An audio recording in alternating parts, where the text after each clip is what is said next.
Sir क्या लगता है 2024 में कौन आएगा? मोदी आएंगे सर। मैं तो मैडम मोदी के समर्थक नहीं हूँ वैसे। मैं एक सामान्य व्यक्ति हूँ और मेरा कोई पार्टी से लेना देना नहीं है। लेकिन 46 वर्ष की आयु है मेरी, 47 वर्ष में चल रहा हूँ। मैं पार्टियों को देखता हुआ आ रहा हूँ। छोटे छोटे बच्चे थे तो कांग्रेस के जो है बिल्ले लेकर के लगाएगा चलते थे, क्योंकि देशभक्ति होती है तो उस पर चलते थे। लेकिन जब देखने में मिलता है कि देश तो करप्शन में ही लुटता चला गया, तो अब ये लगता है कि कुछ दिन के लिए जो है मोदी को अब स्थिर रहना है। लेकिन बाकी लोग मतलब कुछ लोग तो ये कहते हैं कि मोदी जी नहीं आने चाहिए, उन्होंने मतलब महंगाई कर दी, देश बेच दिया। तो क्या लगता है आपको, क्या काम अच्छे लगे उनके? देखो वो लोग कहते हैं कि भाई मोदी नहीं आना चाहिए, जिनको डर है, जिनके मन में किसका डर सर? भाई उनको डर है कहीं हमारी दौलत ना छिन जाए, कहीं हमने जो है बेनामी संपत्ति ले रखी है, उस बेनामी संपत्ति को कहीं हमें अपनी ना बना ले, कहीं ये लुटियन जॉन जो है कहीं भारत का अपना ही ना हो जाए। ठीक है, आपका कहना, आपका मतलब ये जो विपक्ष लोग आएंगे, पार्टी आएंगी, वो वही कहीं ना कहीं करप्शन बढ़ा देंगे। करप्शन बढ़ा देंगे। मैडम देखो, बहुत अच्छी बात तो ये कि आज पार्लियामेंट हमारा मतलब अपना हो चुका है। हम किराया दे रहे थे बरसों से, तो आज पार्लियामेंट हमारा हो चुका है, तो हम बरसों से किराया। इस पे भी तो विवाद हुआ था, विपक्ष ने तो इस पे भी विवाद किया। काम है विपक्ष का, पक्ष और विपक्ष। विपक्ष का काम है कि वो किसी ना किसी चीज पर तो बोलेगा, अगर वो बोलेगा नहीं तो कैसे पता चलेगा। लेकिन सर एक विपक्ष ने 19 विपक्ष पार्टियों ने कहीं ना कहीं इस चीज पे विवाद किया था कि संसद भवन में जो उद्घाटन था वो राष्ट्रपति के हाथों से होना चाहिए था। देखो मैडम, राष्ट्रपति देश में आप समझते हो, राष्ट्रपति का हमारे देश में शुरू से क्या स्थिति रही है। ज्ञानी जैल सिंह जी रहे हैं, कोई भी राष्ट्रपति रहा है, तो बेचारे से केवल एक मूक व्यक्ति होते हैं हमारे देश के राष्ट्रपति। देश को चलाने वाला प्रधानमंत्री ही है। तो जब प्रधानमंत्री है तो मैं समझता हूं कि जब सारे काम प्रधानमंत्री के माध्यम से होते हैं तो उसमें कोई बुराई नहीं है। और सबसे बड़ी बात यह कि हमको स्वीकार करना चाहिए, जो भी काम अच्छा हो रहा है उसको स्वीकार करना चाहिए। उसमें नान नुकस निकालने पे तो देश चलेगा ही नहीं। तो क्या सर, जो क्या लगता है जो अभी विपक्ष एकजुट हो रहा है, तो 2024 में आ पाएगा या नहीं आ पाएगा? देखो जी, विपक्ष कभी नहीं आएगा। सारे मेंढक इकट्ठे हो रहे हैं, ठीक है, और जैसे ये बनेंगे तो सब चाहेंगे मैं प्रधानमंत्री बनूं, मैं बनूं, मैं बनूं। और अगर ये आ भी गया, अगर जनता अंधी हो गई, वैसे तो होगी नहीं अब अंधी जनता, पहले बहुत हो चुकी है, अब जनता अंधी नहीं होगी। अगर हो भी गई बाय द वे, मैं कहता हूँ 1%, तो ये मेंढक कहेंगे मैं बनूंगा, दूसरा कहेगा मैं बनूंगा, तो फुदकते रहेंगे और सत्ता दोबारा से नीचे आ जाएगी। कहीं ना कहीं केजरीवाल का भी तो सामने नाम आ रहा है कि 2024 में केजरीवाल की सरकार आएगी। दूर दूर तक नहीं है। एक अधिकारी, ऑफिस में काम करते थे। एक अधिकारी और एक लोकतांत्रिक जो मंत्री होते हैं उनमें बहुत अंतर होता है, उनकी सोच में बहुत अंतर होता क्या है। लगता है सर, केजरीवाल ने जो दिल्ली में काम किए हैं, मतलब शिक्षा अच्छी हो गई है, स्कूल अच्छे हो गए हैं दिल्ली में आजकल, और उनकी अलग अलग राज्यों में सरकार बन रही है, तो उससे क्या लगता है कि वो आ पाएंगे या नहीं? मैडम मैं समझता हूँ कि शिक्षा का जो स्तर है ना वो गिरा है। शिक्षा का स्तर ऊपर नहीं हुआ, दीवारें जरूर खड़ी हुई हैं लेकिन शिक्षा का स्तर ऊपर नहीं हुआ है। लेकिन वो तो कहते हैं कि हमने मतलब स्कूलों में शिक्षा अच्छी की है, बच्चों को कहीं ना कहीं कहते हैं ना कि मतलब विदेश जैसी शिक्षा प्राप्त हुई है। नहीं, केवल दिखावा है। मैं जहाँ तक समझता हूँ केवल दिखावा है। शिक्षा का स्तर डाउन हुआ है, शिक्षा का स्तर अप नहीं हुआ है। आप परीक्षाएं बार बार ले रहे हैं लेकिन उसमें बच्चे इतने उत्तीर्ण नहीं हो रहे हैं जितने उन्हें होना चाहिए। पहले हम लोग कम नंबर लाते थे लेकिन अच्छे से बच्चे को ज्ञान होता था। आज किसी बच्चे को पकड़ लीजिए आप, उससे पूछना कि केजरीवाल जी कौन है भारत के, तो वो कोई प्रधानमंत्री बता देगा, कुछ बता देगा, जनरल नॉलेज नहीं है बच्चों की। में काम करने वाला सरकारी को केवल एक अधिकारी हैं और अधिकारियों का काम है कि लोकतंत्र में अच्छे से काम करने का, राजनीति करने का नहीं। उनका काम ही नहीं है राजनीति, क्योंकि राजनीति वही कर सकता है जो जन जन को जानता है, इनकी भावनाओं को जानता है, वह राजनीति कर सकता है, अधिकारी नहीं कर सकता, चाहे मैं ही हूँ। लगता है 2024 में कौन आएगा? मोदी आएगा। मोदी क्यों आ सर? मोदी ने बहुत कुछ किया है। क्या क्या किया सर, क्या क्या देखो काम ना किया? अभी कितनी तरक्की हो रही है। हमारा जो देश है इस टाइम नंबर 3-6 पे है इस टाइम, राइट, 5वें नंबर पे इस पे आ गया है, ठीक है ना। पहले कहाँ था जब कांग्रेस थी। लेकिन जनता तो कह रही है कि महंगाई बढ़ गई है। महंगाई आगे बढ़ गई है, तनख्वाह भी तो बढ़ गई है। तनख्वाह यहाँ देखो कितना सब कुछ खा रहे हैं लोग। तो कह रहे हैं कि मोदी, क्या कहोगे? ये सर कह रहे हैं मोदी आएंगे। अब हमें पैसों की जरूरत है। चलो मेरे को 50,000 रुपए की जरूरत है, मैं लाखों नहीं मांगता। अब मैं मोदी को कहाँ ढूंढूं? ये कह रहे हैं कि अगर पैसे की जरूरत है तो मोदी को कहाँ ढूंढे? कहाँ ढूंढूं मोदी? अरे मोदी पैसा देगा, ये हाथों में जान होना चाहिए, बंदे का दिमाग होना चाहिए। और कहाँ से पैसे? तभी हम मोदी को चुनेंगे और अगर हमें कुछ मिलेगा।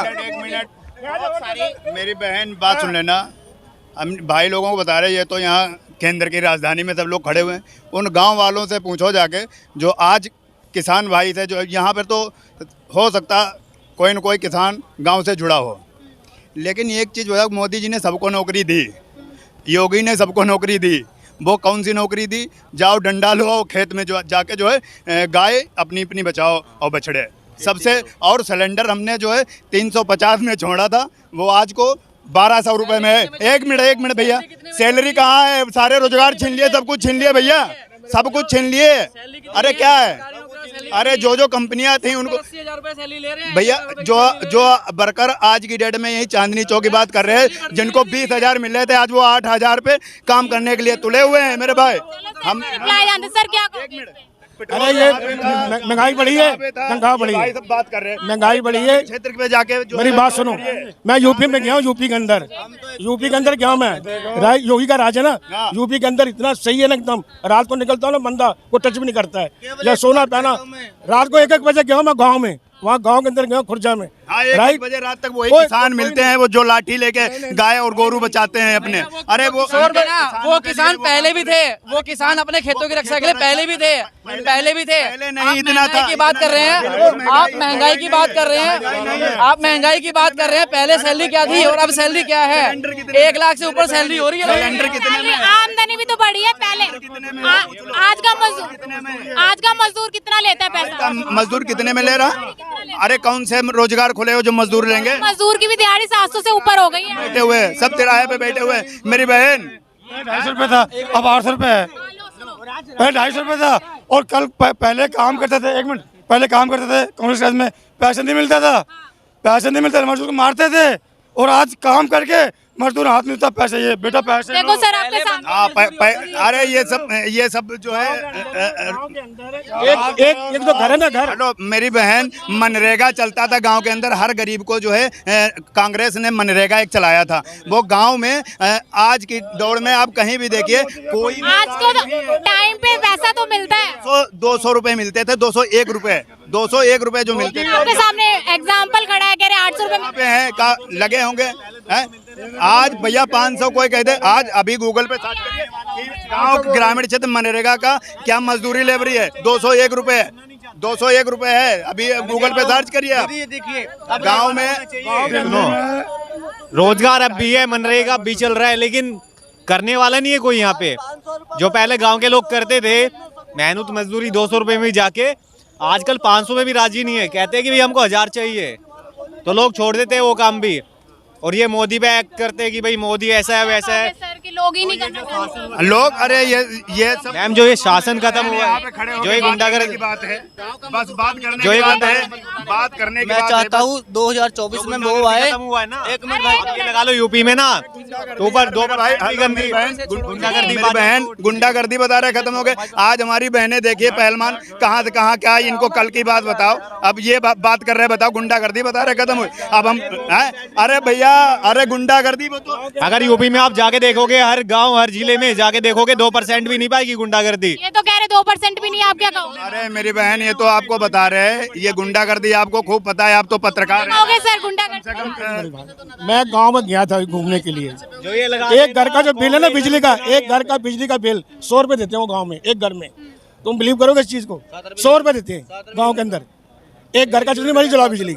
ये भैया झूठ पे झूठ अगर ये बता दें, हम अपनी गर्दन कटवा लेंगे इस चांदनी चौक पे। अगर ये बता रहे 100 रुपए, ये झूठ पे झूठ। ऐसे लोग अंधभक्त हैं, इनका चश्मा जो है वो चढ़ा हुआ है, अभी नंबर इनका सेट नहीं है। इनका वहाँ मीटर ही लगे हुए हैं, मोबाइल में गाँव है, मीटर ही लगे हुए वहाँ। 100 रुपए करके देते हैं लोग सिर्फ।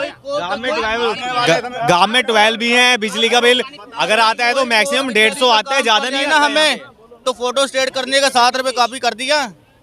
7 रुपए कॉपी? 7 रुपए कॉपी फोटो स्टेट, फोन से निकलवानी हो कोई कॉपी। अब क्या पूछना चाह रहे हैं बताओ। मैं सर 2024 में कौन आएगा? हम तो अगर गठबंधन की सरकार आए, वो कैसे भी है, ऐसी सरकार नहीं सर, लगता है कोई नहीं लड़ता। कोई चेहरा लग रहा है आपको कि आएगा?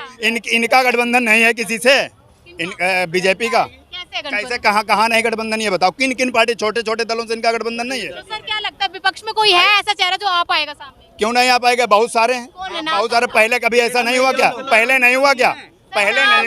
अब हम तो ये कह रहे अखिलेश जैसा आज तक किसी ने काम नहीं करवाया। अखिलेश अरे मेरे एक मिनट बता, अखिलेश जैसा को आज तक शिक्षा के मामले में लैपटॉप किसी ने दिए? मेरी आपको आपसे सर शिक्षा तो क्यों नहीं, रोडें ऐसी बनवाई, कोई ने बनवाया, समाजवादी पेंशन दी। आज की डेट में मेरी बहन एम्बुलेंस जो आपके घर से, आप ग्रामीण क्षेत्र से कोई भी महिला या अदरवाइज कोई भी परेशान होता है या डिलीवरी केस होता है, मेरी बहन आज तक योगी ने एम्बुलेंस जो है चल रही है, जो चल रही है, आज नहीं निकाल पा रहे हैं। और बोलो, हाँ बोलिए। आपके अखिलेश सरकार में क्या हुआ था? जितने भी गुंडे पैदा हुए हैं ना, सारे अखिलेश सरकार में हुए हैं। ये बताओ, आज वर्तमान अतीक अहमद किसमें था? अतीक अहमद कौन सी सरकार में था? फिर किसने मारा? किसने मारा? बीजेपी से पहले, जब किसने मारा? योगी से पहले, सुन लो, जवाब ले लो। पहले की जो सरकार थी उसमें क्या हालत थी? पुलिस वालों को कोई कुछ समझता नहीं था, थप्पड़ मार के चले जाते थे। और आज पुलिस वालों को सैल्यूट मारते हैं, समझ गए? उनकी वैल्यू अब है।